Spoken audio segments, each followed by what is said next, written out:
Hey, how's it going? Alex here from IdeaSpot. Today we are looking at the top 10 WordPress alternatives. So the 5 that I'm going to look at today, Adobe Magento, PrestaShop, Google, Bitrix, and Webflow. And last time we actually looked at another 5. We looked at Shopify, Wix, Squarespace, Joomla, and Drupal. I'll put that video up there if you want to check that out. But these are basically the 10 most popular in comparison. Now, WordPress is by far the most popular. 43% of the web is using WordPress. And then these guys might have 1 or 2% share for themselves, but WordPress by far the dominant player. And these 5 that I'm going to look at today are quite unique in terms of the features that they offer, the pricing, and when you would actually look at using them, the use case that you would recommend some of these products. So let's get started.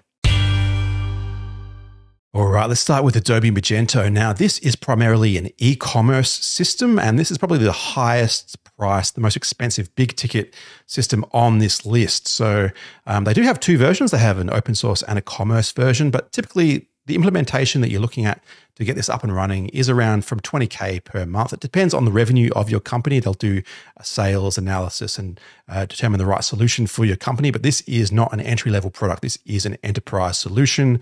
So it depends on the revenue of your company. You're probably looking at 7 or 8 figures per year before you even want to think about using Adobe Magento because of that cost.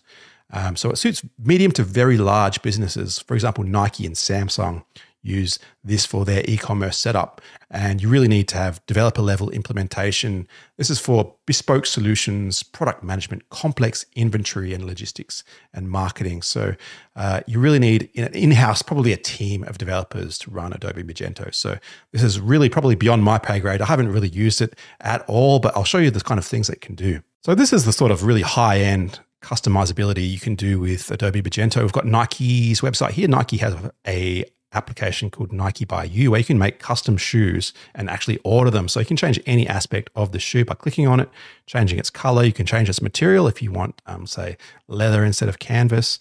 You can do anything you want to your shoes, and they will actually custom make the shoe and send them out to you. I actually tried this once because I wanted some specific colors on my Nikes, and this was really fun to use. But I think trying to do this on something like WooCommerce is going to be pretty close to impossible. So Adobe Magento, you really have a developer team working on something like this and a very high-end solution. So that's Adobe Magento. All right, next up we can talk about PrestaShop. PrestaShop probably sits somewhere between WooCommerce and Shopify, probably a little more complex than Shopify, a little less complex than WooCommerce. It doesn't have anywhere near the same popularity of the 2 of those. I think PrestaShop is a much smaller, like 1% of the market compared to WooCommerce and Shopify, which have the majority of the market. But people do say it's a little bit friendlier to set up than WooCommerce. There is a freemium sort of setup here, so you can set it up for free, but you probably will end up paying for themes and add-ons to get the shop the way you want to run it. And so yeah, it typically does involve some cost, but you can get set up for free, much like WooCommerce. But I honestly think I'd probably stick to WooCommerce or Shopify first. I mean, if you're already using PrestaShop and it's working well for you, there's no reason to change, but it wouldn't be my first choice. Here's an example of a PrestaShop store. You can have a look here. It's very similar to what you get out of WooCommerce, and the actual dashboard, again, looks very similar to a WordPress WooCommerce setup here. So, I mean, it may be a little easier, but I do think the ecosystem for WooCommerce is so much more mature and popular that I couldn't really recommend this in comparison. All right, next up, we got Google Sites. This is one I quite enjoy using from time to time. It's very, very simple. I've done a tutorial on doing this, and I'll put it up in the corner there if you want to check it out. But really great choice for static informational sites. If there's an individual wanting a personal homepage, a small business, or just an educational brochure, you want to get something online, use your own domain name, but you don't really want to pay for expensive hosting. This can be done pretty much completely for free. The only cost you'll need is your domain name. You can link it up to Google Sites as I do in that tutorial. It definitely lacks advanced features. I'll show you what I mean. So here's the Google site I did during the tutorial I did previously, and this is super easy to use. You just point and click, drag and drop. You're quite limited in the design options, but does actually simplify the process. So you can actually put something together in less than an hour, publish it online, link your domain up. It's quite easy and rock solid in terms of its performance and its uptime. You never get any downtime on a Google Cloud hosted site like this. So super easy to do, but really the only option you've got for adding customizability is you can embed some custom HTML, and that's about it. You can't really do any interesting dynamic features. I did show you how you can add a Stripe checkout if you want to do some very basic e-commerce on here. It is possible, but it wouldn't be my go-to choice for an e-commerce website, for example. All right, next up we have Bitrix. Now, Bitrix is an e-commerce platform, but it adds a lot of customer relationship management features, so CRM features, what you're going to get with Bitrix. So this is really nice for like a medium-sized business where you've got a few team members working together and you want to keep everything on the same system, keep everyone on the same page, and you're looking to streamline your operations into a single platform. So this is really good for project management. Converting leads into sales is really where you'll get value out of Bitrix. So it would be great for like a building contract company, a small accounting firm, those type of small businesses.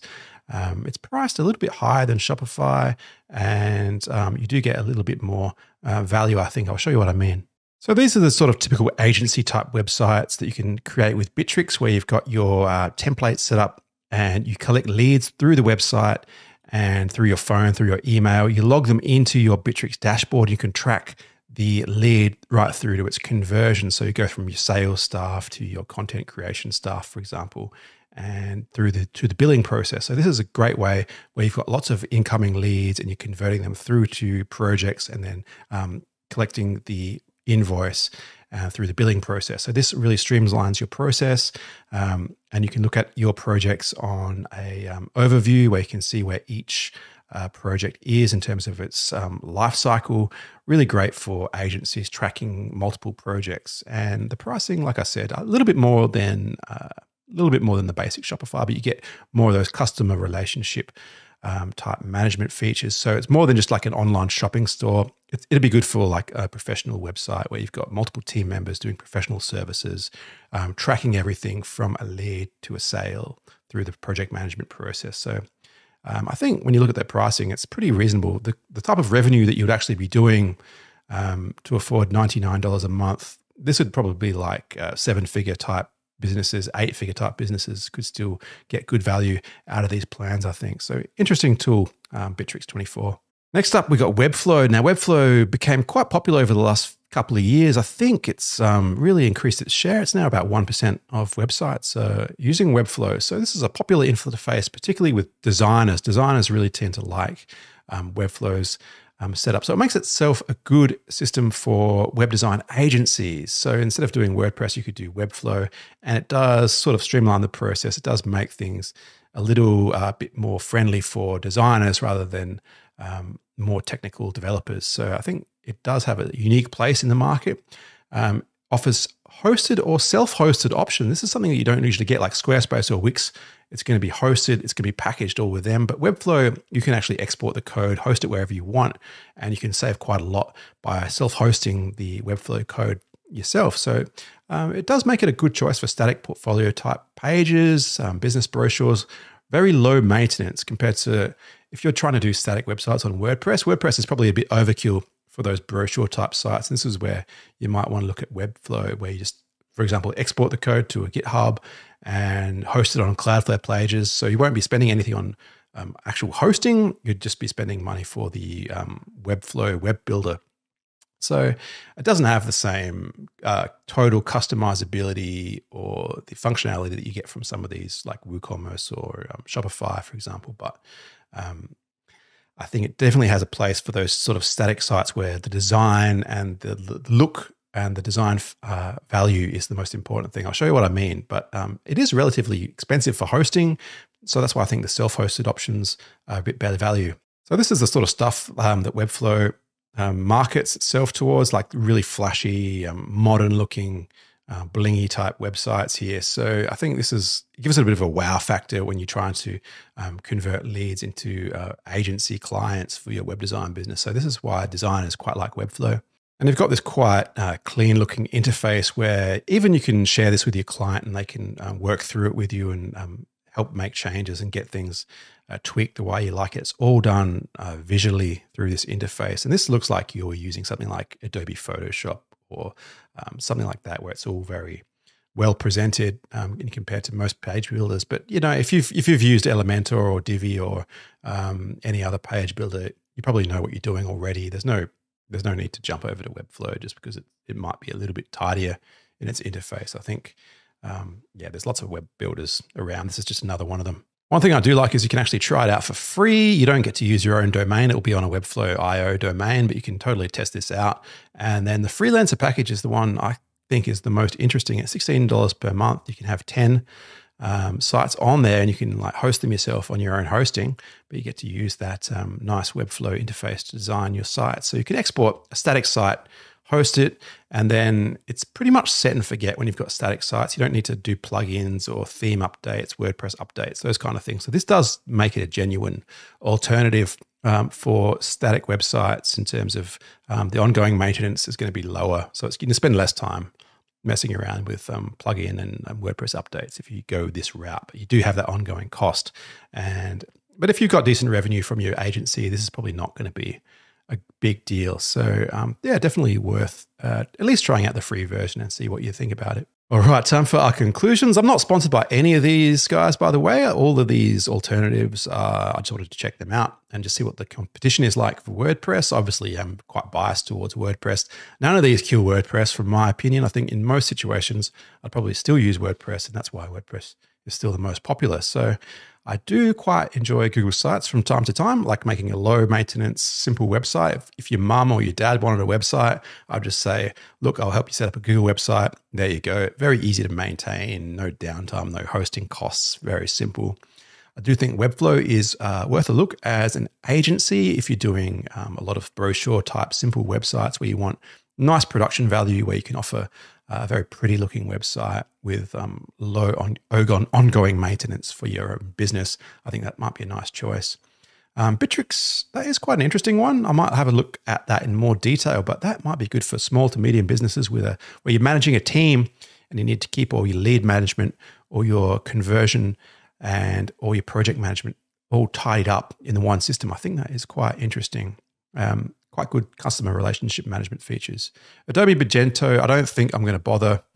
That's way too expensive for what I'm interested in.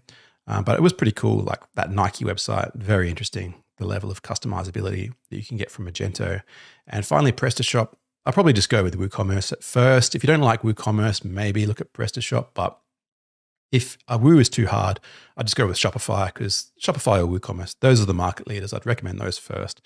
PrestaShop, quite niche, but I mean, if you try it and you like it, I can't see anything wrong with it. But that pretty much wraps it up. I'll put a link to the previous video I did, and I'll put a link to the Google Sites tutorial if you want to check that out, because that is quite a good one to try. So thanks for watching. I'll see you next time.